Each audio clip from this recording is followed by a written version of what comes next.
I decided that I was going to be a teacher when I grew up, and I was going to make sure the children were safe in the classroom and they never had to feel the way I had to feel, unsafe at school. My name is Zabie, Antoinette Zimiga. I was born in Edgemont, South Dakota. Growing up in Edgemont, it was a small, prejudiced town. It had a lot of what we call rednecks, ranchers. Very few Native families. We had 4 Native families, but the rest were all Caucasian, and it was real prejudice there.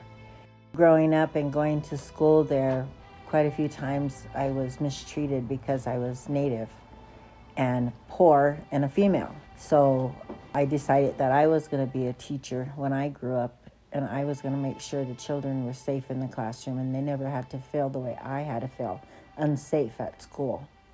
We had a program called Future Teachers of America, FTA, and it was in 4th grade, and in 8th grade I took part. In 8th grade, I took part in these programs, and I was in Future Teachers of America because I knew I wanted to be a teacher when I grew up. I started working at daycare centers, and I worked at Boys Club of America, and eventually ended up in New Mexico.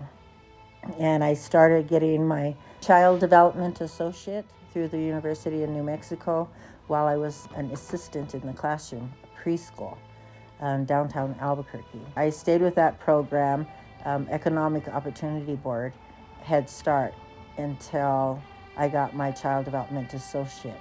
After I got my Child Development Associate, I moved back to South Dakota, and I started working at Rural America Initiatives, a Native American program in Rapid City, South Dakota, which was for transitional families moving from out of state, out of town, or from the reservation. I worked there for 10 years in Head Start, teaching 3, 4, and 5-year-old children in preschool. I taught there for many years, and then I furthered my education to where I got a bachelor's degree in early childhood education. I have an associate's degree in Lakota studies. I taught for 34 years in preschool and then decided to get a social work degree. I was getting older, and I knew that I was going to probably have to start helping children from behind a desk. So I got a social work degree. I followed my son and my grandson to New Mexico to make a home for them when they're out of college for breaks and summers, and so that brought me here.